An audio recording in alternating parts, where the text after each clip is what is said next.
Omniverse.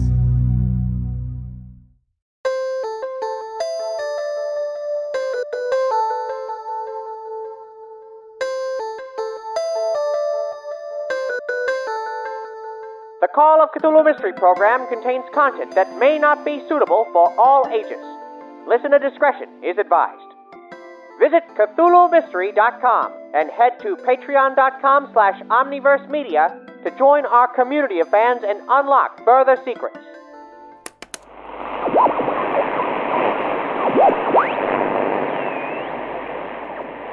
I don't know about you, but when it's late at night, there's two things I love most. A scary story, and a good laugh. This evening, I'm delighted to introduce to you a radio play that offers both. It's called The Call of Cthulhu Mystery Program. I suppose I don't need to tell you that this is an unusual show. But being an unholy marriage of horror and hilarity is just the beginning. In this program, our cast actually lives the terror. It's an improvised audio drama that uses Chaosium's Call of Cthulhu tabletop role-playing game and the wits of our players to weave these uncanny tales. But that's just for starters. Our crack team of sound designers and musicians make this much more than a game.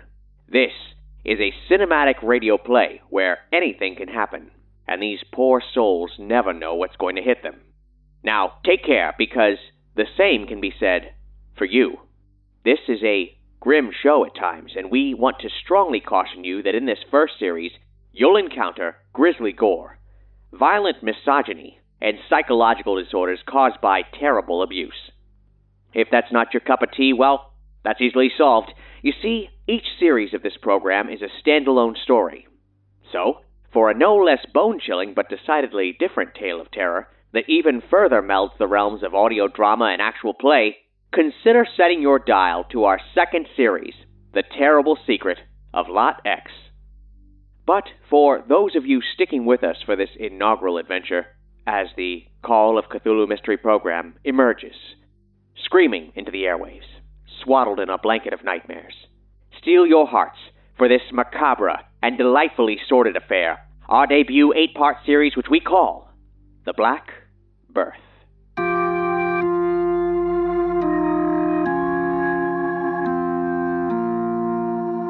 Do you hear that? In the cruel blackness of night, an unknowable evil from beyond time cries out. What dark deeds unfold on the streets of Arkham, and which unwitting souls, innocent or impure, will succumb to the maddening call, the Call of Cthulhu. Yes, slithering beneath the surface of this unassuming burg are horrors. True horrors, the likes of which the human mind dare not comprehend. But tonight, the 5 denizens of Big Mama's boarding house will find themselves thrown into a mystery that pits them face to face with these impossible terrors, and at great risk of tumbling headlong into the gaping maw of madness. The Pitch Black Coal Company brings you Part 1 of the Call of Cthulhu Mystery Program. Tonight's strange story, Terror Comes A-Knocking. Remember, friends, when you find yourself in the yawning void of endless night, without coal there wouldn't be light. Pitch Black Coal harvests the purest high-grade anthracite deep within the bosom of the Cactus Mountains. Ask your coal man to darken your doorstep with a pitch black delivery. And now, let's meet our cast. My name's Cyril Bridgewater. I'm a jazz singer. I was formerly the singer of Cyril and the Gramophones. We broke up. I'm in between acts right now, shopping around and looking for a trombone player, maybe a pianist. What are you laughing about? My name is Sam. I used to work for the federal government. I don't want to talk about that anymore. I don't play the piano. He used to play the trombone, but he's a little rusty. I'm a father-grandfather, 60 years old. I'm from the country of Georgia, not the state, and I'm a Bible salesman for the Lord Baby Jesus Christ. Amen. God bless you till on the mountain. How long you been doing it, Father? Oh, about 62 years. I did it in the womb before I was born. 62 years I've been a Bible salesman. Before I was even born, God, baby Jesus was like, 2 years before you're born, son, You're going to be a Bible salesman. And so, in negative years, I was a great Bible salesman. Before you were born, he knew you. Okay, okay. Well, he knows all. Hank Jr. I'm Hank O'Brien Jr. I was born in a small place called Redbird, Oklahoma, when my family was on their way to Tulsa. I guess I'm here at the boarding house now because our crop went bad a long time ago. Me and my sister were sent off to live with our aunt and uncle. She went off to New York, and I was still here with my aunt. I'm trying to find a job, so I came in here and I'm staying at the boarding house looking for a job. Deloras Delaney. I'm a book dealer. Any interesting books? None. I actually partake in all of the non-interesting books. My favorite are the most boring. Ah, A Study of Beige. Yes. A 4-part series. Volume 3 was captivating. Yes. Especially when they talked about the khaki selection. Oh my goodness.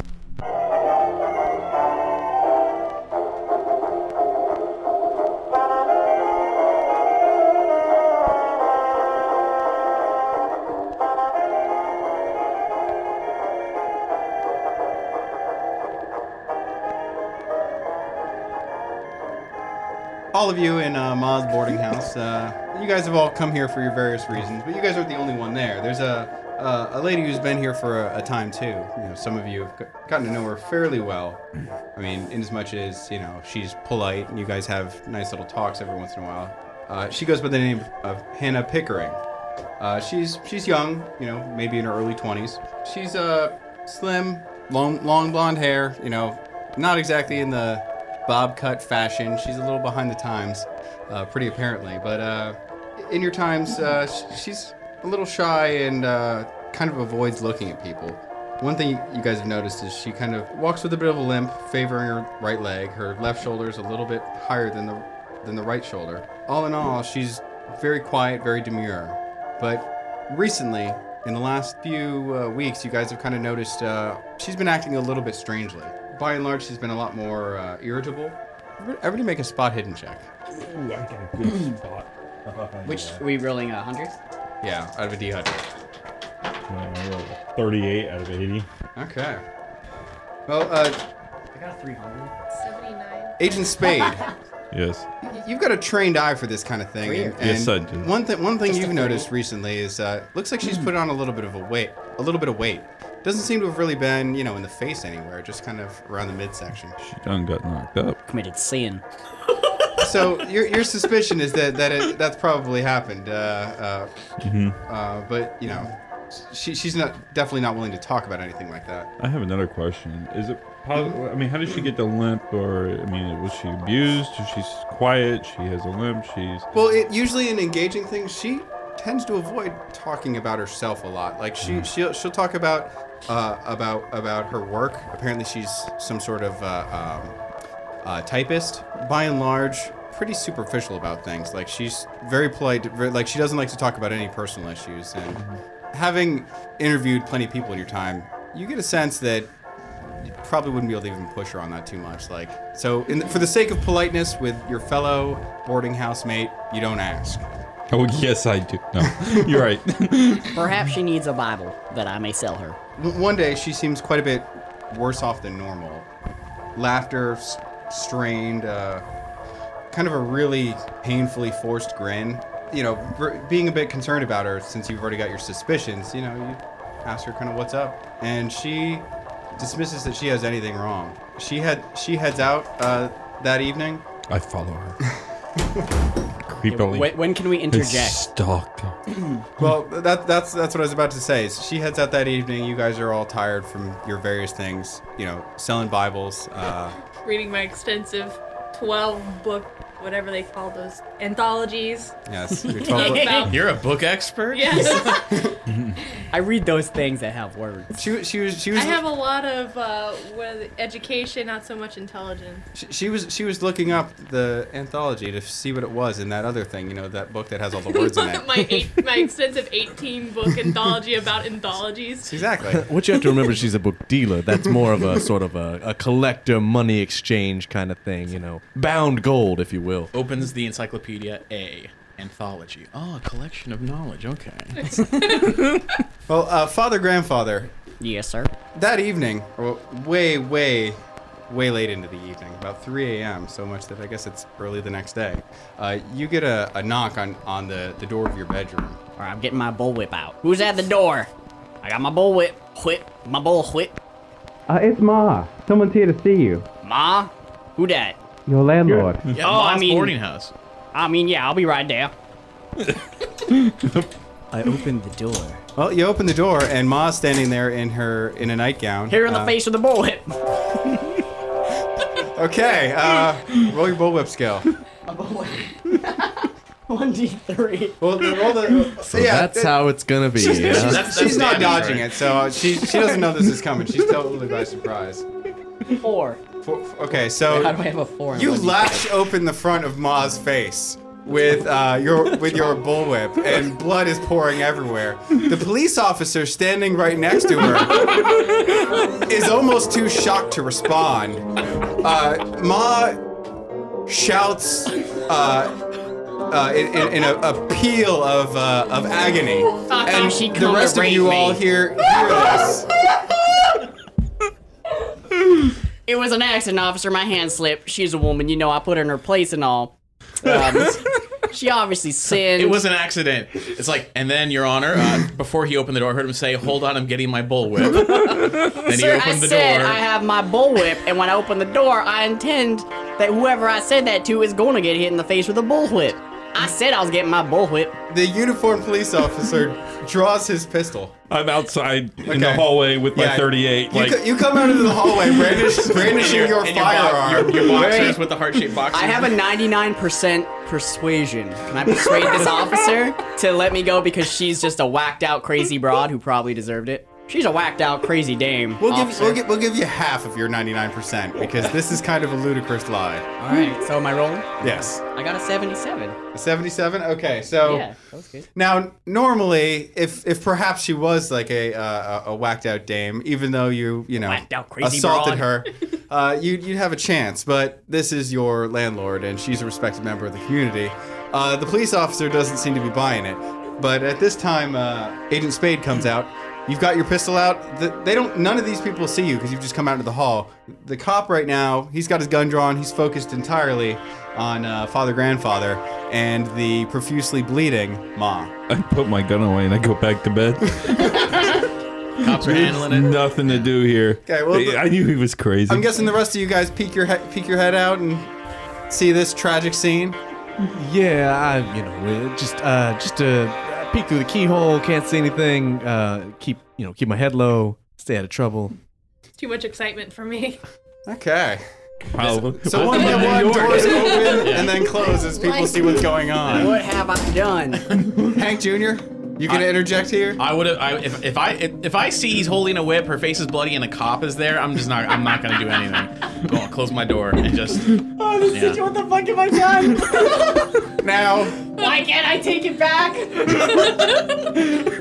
I stand by my conviction, so WWJD. the police sergeant, he draws his gun. I don't know if you want to proceed to compound this by, assaulting a police officer as well. How likely am I to use my garrote wire against the police officer before he fires me with his gun? Or fires at Well, me. he hasn't readied it. He's kind Murder of a police officer. fumbling at it right now.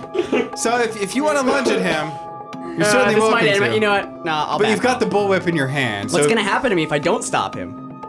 Well, let's find he out. is a police officer, so he's probably gonna do what police officers do. Beat you down. Oh no. You're right. I'm gonna have to get my garrote wire out of this Bible here and stop the police officer. What kind of Bible Okay. salesman are you? Roll your fast talk. What kind of a Bible salesman has a garrote? Didn't he also say he has dynamite? You don't want me to roll my fast talk. It's at 5%. Okay, Yeah, we want you to. that's fine. I mean, basically, you're just trying to buy time to like get your garrote wire out Okay, wait, fast before to distract. talk. 34. Okay, out of your 5. So you're like That's 29 more than I need. Now don't worry, Mr. Police Officer. All I'm doing is opening my Bible, which has a garrote wire in it, which is I've said too much. I mean, basically. Selling Bibles is a dangerous business. You never know who's trying to steal your merchandise. Yeah. These are holy artifacts. I had to give the woman what for? As you're reaching for it, trying to talk him down, he draws his gun, he points it at you, and he's like, I'm gonna need you to set those things down right now. All right, sir. Now, Turn I don't around. want no. I'm a 60-year-old man. Turn around, up against the wall, hands behind your back. Oh, I like this. You comply as he proceeds to handcuff you. What? Unless you're gonna fight him. Well, I have a pipe bomb. I mean, it's probably not with you. What happens to me if he roll, arrests me? roll your luck. What are you doing with a pipe bomb? Sell Bibles. Lux a percentile. It's up on the top right.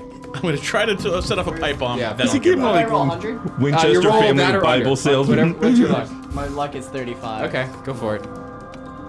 Let's just see whether you got the pipe bomb on you. I got a 0. Zero, double zero? Yeah. Okay, that's 100. What? No! You left your pipe bomb in Georgia. Well, so Oh, your pipe bomb unfortunately isn't with you, but it is out in plain sight on the bed. You were cradling it. I hate my life, sir. The sergeant doesn't seem to have noticed the pipe bomb. He's a little distracted by the distraught woman and you, and proceeds to handcuff you. He walks you over, sets you on the couch in the den. At this time, Ma, she's shuffled off and to attempt to bandage her now permanently scarred face. That's what you get for being in the house of sin, like all women. The cop says, I don't think this is gonna be your house too much longer. Sir, I sell Bibles. I'm a good man. Obviously, I'm a good man. I'm selling the word of the Lord. Good man, huh? Well, You ask her what she done. I bet she deserved it. sir, where were you earlier tonight? Look, I'm from the country of Georgia. I just got off the boat. We do things differently there. I don't know how it works in wherever I am, land. Yeah, well, I'm just interested to know, sir, where were you earlier tonight? I was in my room, and then this lady showed up, and I said, I have my bull whip, and then you were there. Anything you say can and will be used against you. I warned her, if you tell someone you've got a bull whip, why are they gonna still try to get in? I said I'm coming to the door, I'll get it. Whack. I'm 60. I ain't got time for games. You lock me up, I'm gonna be a dead man when I get out. He The leaves, Bible's to sell to repent for what I've been doing in the past. he leaves you on the couch for a moment, makes his way briefly into the kitchen to check on Ma. Makes his way over to the other doors with a cup of tea in one hand. He's knocking on the doors each in turn. Looking at me, so I guess you just come to my he, door. He knocks on your door first. Well, I put my various materials away real quick under the mattress, and I look out and I say, "Oh, good evening, officer. It was there was some trouble I overheard, but I was is Ma all right? I heard a scream." I'm afraid not. Would you mind coming out for a moment? I just need to ask you and your housemates some questions. Oh, well, of course. But before we do, the guy down the hall, Bible salesman guy, have you seen him around the place tonight? Has he been here? Well, I don't recall hearing him leave or come back. I think he's kind of a shut-in, really. Okay, thanks. Yeah, come on out. I appreciate it. He proceeds to go around to each of you in turn. You guys all pretty much get the same thing. Next, Hank, he comes up to you, knocks on your door, asks you pretty much the same thing. Hey, that Bible salesman, has he been around here tonight? I didn't get back in till late, so I don't know. I mean, do you need me to come downstairs? Yeah. All right. If you don't mind. I'll do that. And when he gets over to you, Agent Spade, make a psychology roll. Yeah, no, I missed that. Okay. That's okay. I missed that by a little bit. That's okay. I mean, you can tell this guy's a little visibly shaken. Whatever he's been doing on his beat it's been a bad night. But I mean, you can't get too much outside of that. But you get pretty much the same set of questions. Hey, have you seen the Bible salesman? Has he been around? I tell him everything I know from what I've observed about him. 44 out of 85. Is this like a persuade to? No, it's just 85 everything I've okay. spotted about him, everything that's coming to me right now. I just you give him a remarkably level-headed assessment of Father Grandfather. Down. But although he's an unreliable character in many ways and is a little touchy, to say the least, your descriptions actually seem to kind of take away some of his suspicions a little bit. Why he's suspicious, nobody knows. But yeah, he comes around next to you, our good book dealer. Ma'am, I'm sorry to wake you. Oh, I don't sleep. Oh, well, that's So you're fine. It's that's fortuitous. Yeah, I'm Sergeant Dennis Spaulding. Ma'am, would you mind coming downstairs, please? Sure, what for? I'd just like to speak to your all of your housemates together. See if I can gather some information about an investigation. It won't be too rousing, will it? I'm sorry to say that it may be. Oh my. Well, I suppose I'll have to take one for the team. Button up my nightgown. What do they call it? Why are you in a nightgown if you don't sleep? Well, to be prepared in case I pass out. You can put a nightgown on and just walk around. They're comfortable. I don't choose these things, but I did. Because she's a sinner. Tell me, what was your name? Dolores? Dolores. Thank you. Are you an attractive woman? I'm blind, you see. Well, on my character sheet, where does it tell me if I'm attractive? Appearance. I'm 11. She is That's fair. all you need to know. I'm an 8. I too am an 11. You know. You know, together we can make a 22. Or 1, 1, 1. Or 1, 1, 1, 1. No, nothing. Just assessing the situation. Thank you. So you guys all make your way down there. Do I make my way down, or am I still handcuffed? You're still there. Where he's seated, unless you've run away in the meantime. No, but can I make sure that under my coat I have some of my devices somehow? Like, can I grab the pipe bomb on my way out? Frisked. Well, I mean, he kind of frisked you. Well, I mean, he didn't frisk you that heavily, but. I've got a dynamite stick in my shoe. He did walk you down there. Okay, so you've got your lucky dynamite. Yeah. Lighting it may be a trick with your hand. Or hands stepping on it might kaboom. It's not the dynamite from Lost. Yes, they were then. No, this is like if it's just doesn't he have to just light it? Like if they're unless it made gets with wet. glycerin. But I mean, it needs to get wet and get old, and then. But it's not like the dynamite from Well, Lost, mind where you, they have to be super careful. if he's had that in his who knows what? They make a point. Who knows? Who knows what the thing is like? It's my trump card, my final trump So card. yeah, you guys all make your way down, and Father Grandfather is currently handcuffed. As you guys walk past his room, there's a splash of blood on the floor. Makes me hungry. Yeah, he seems pretty calm though. I mean, as things go. Not too long after you guys have all been gathered together, Sergeant Spaulding makes his way out, greets a lot of you, and says, "Thank you all for getting up. I appreciate it. I understand it's late. I have some bad news. It seems that your housemate, Hannah Pickering, has been murdered." The nice blonde girl. Yes. Probably the father. What the guy on the couch? No, she was pregnant. She was.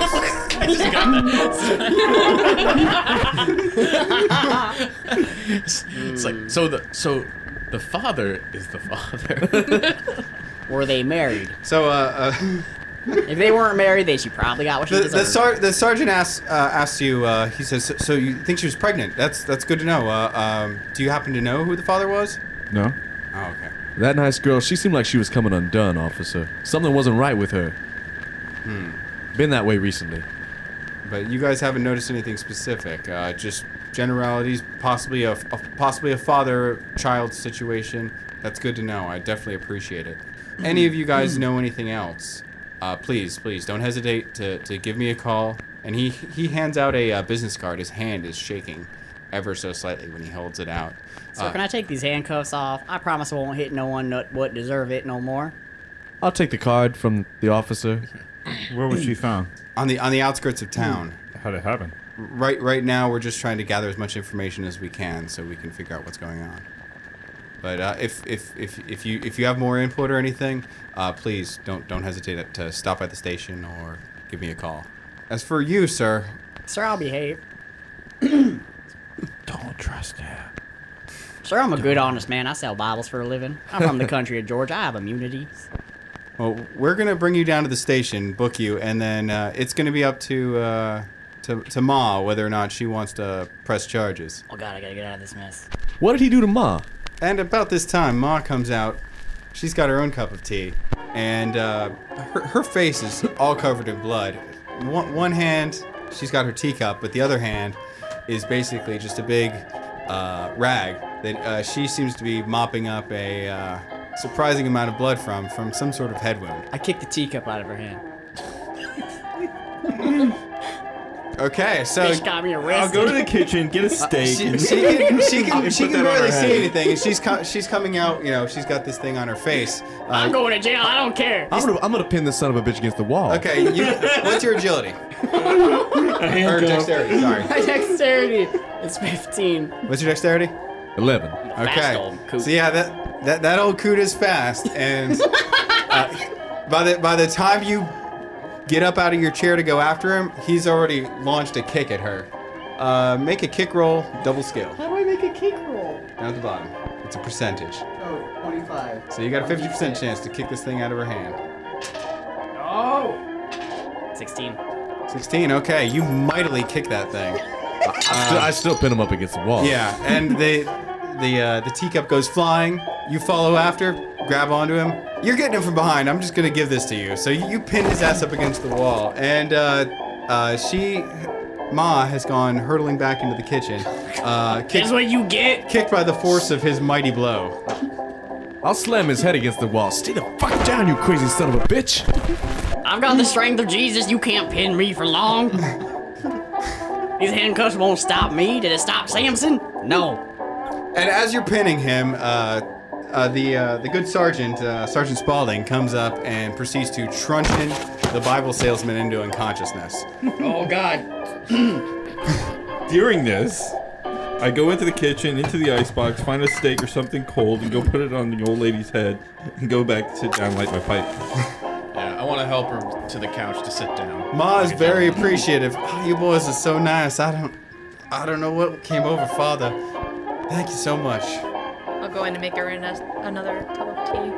Can I do anything to stop the guy from, like, beating the shit out of me?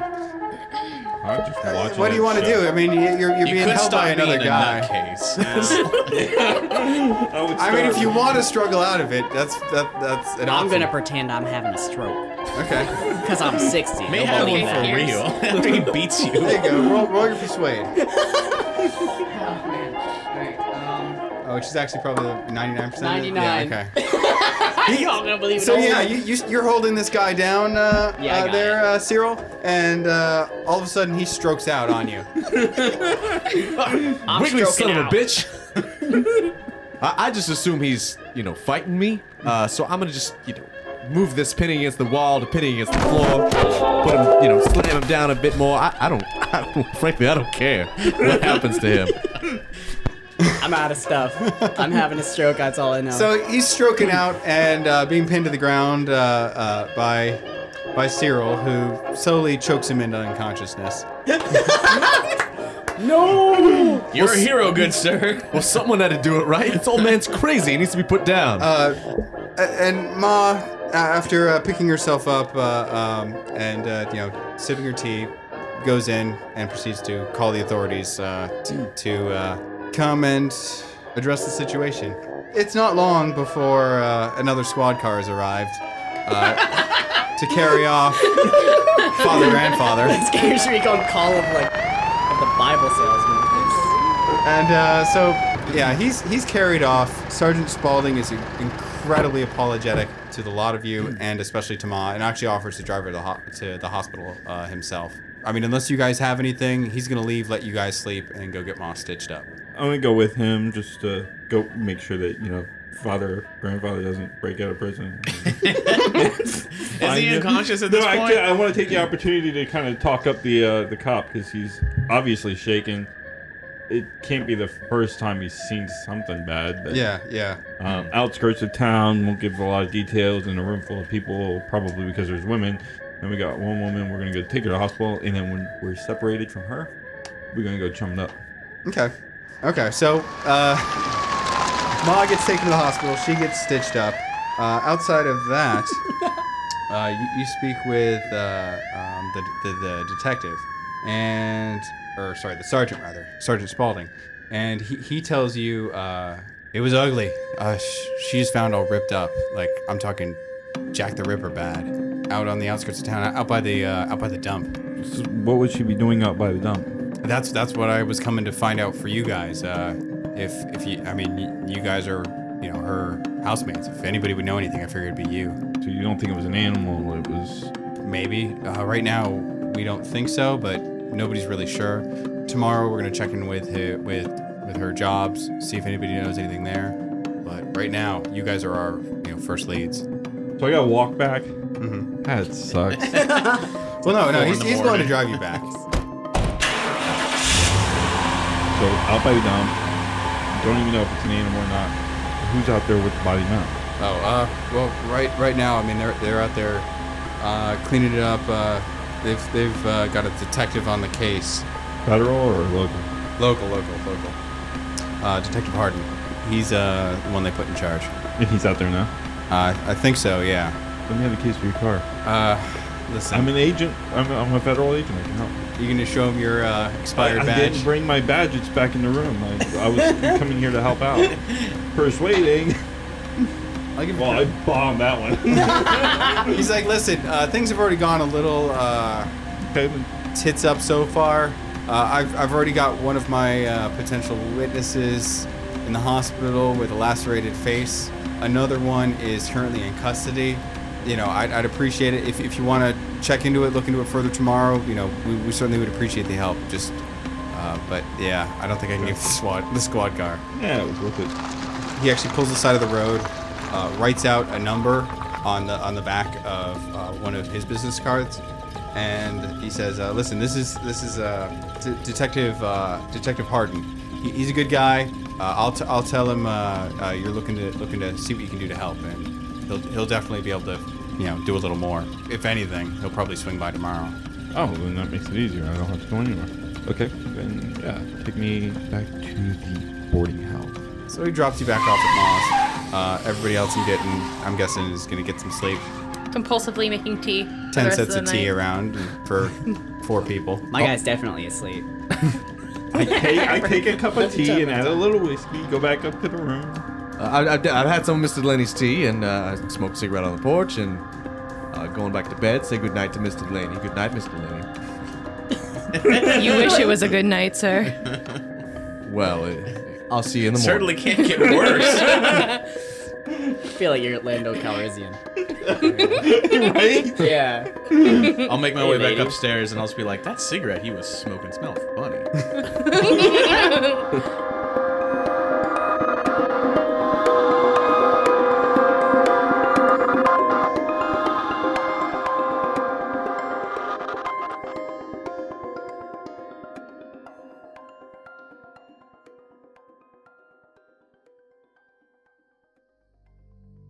We hope you've enjoyed this first installment of our story, and if so, please consider rating and reviewing our show on Apple Podcasts and Podchaser, as well as subscribing to our series via your favorite podcast player, so you never miss an episode or update. You can also find us on Twitter and Facebook at Cthulhu Mystery. We have so many chilling stories to share and myriad mysteries for that matter. For those of you who would dare lift the curtain on this peculiar production, allow me to direct you to where you can support our talented team, patreon.com/omniverse-media. Patrons get access to a wealth of Cthulhu Mystery bonus content, and those who contribute at $10 or more are treated to Cthulhu Cathomentary, a Patreon-exclusive podcast that chronicles every episode of our show, and shares sinister secrets, such as... He just jumped out the gate, like just whipping her in the face, and it was just like, I remember editing it, and I was just like, I can't believe this is happening.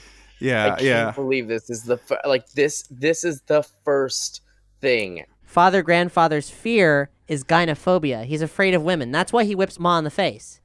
Oh wow! You didn't know that? It's Brandon being like, I gotta role play this, right? Okay, here we go. You told me to lean into the fears and manias, so here I go. I'm doing it.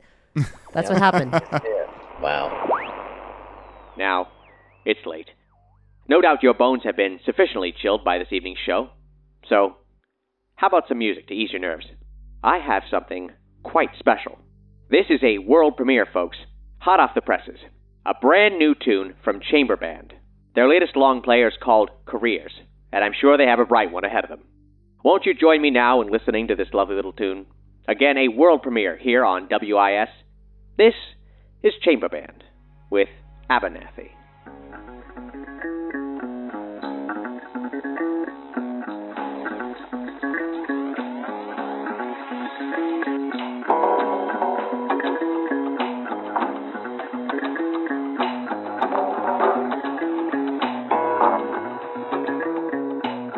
Thought I saw another devil at the door.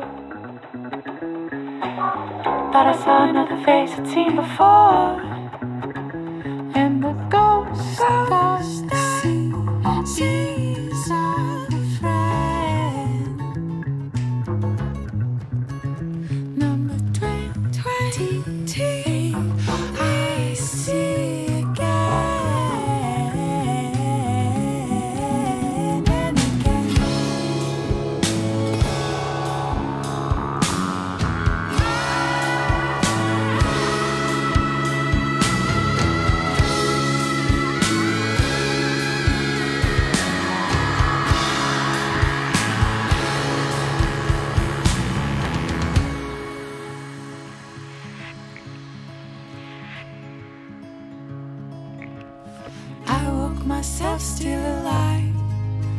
sure how I'd made it, not sure how I'd played it. There'd been a blast and a dive, and the hand I was holding I'd never been holding to my recollection. Some sort of protection. Two bandits beating the odds. To the brutes go the takings. We outsmarted their makings and focused on the career's flaws. And then combined our bases in the best hiding places and practiced never sleeping. Long nights of silent breathing every evening. Light, light, light, light, light, light, light,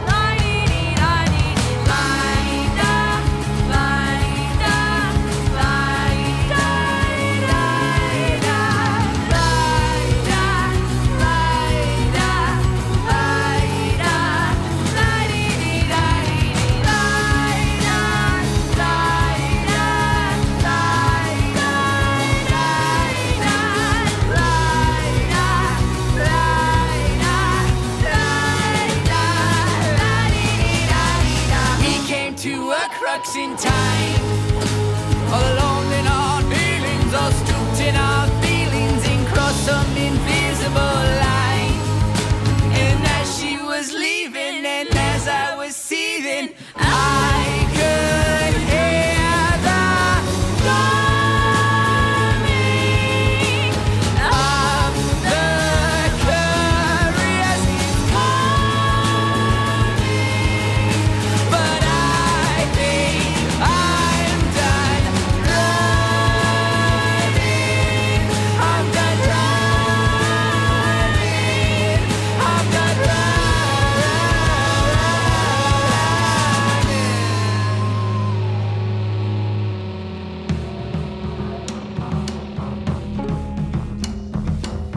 I was given such a boon when I survived, but I never slept another sober night. And this grand sad heart's for a friend. Number 23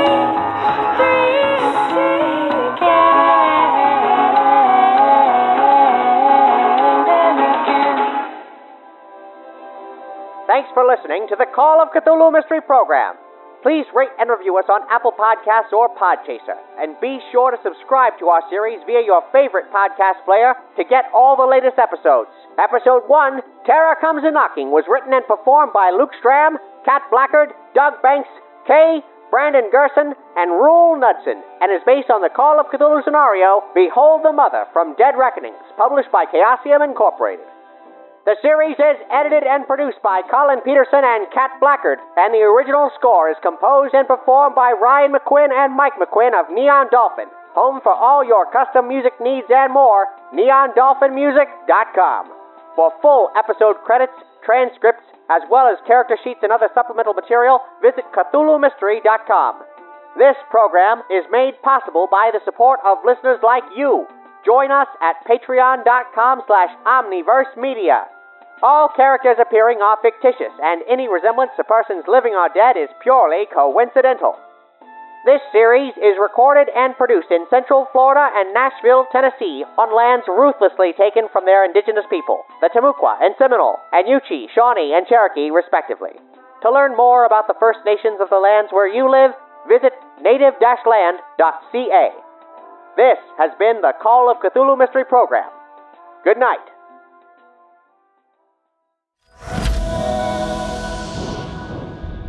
Omniverse.